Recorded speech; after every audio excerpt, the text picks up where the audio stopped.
Oh, ang lalaki ngayon. Dati ay maliliit lang yan. Ang kikinta.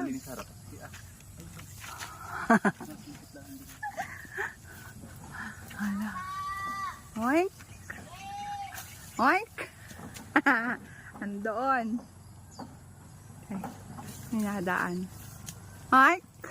Nung nakaraan ay star apple. Ngayon naman ay dalanghita. Oh.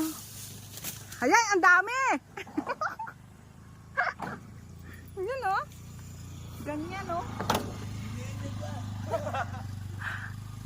Ginawang niyog. Wow! Wow! Ang ganda! At ano? Anong tawag dyan? Ang lalaki.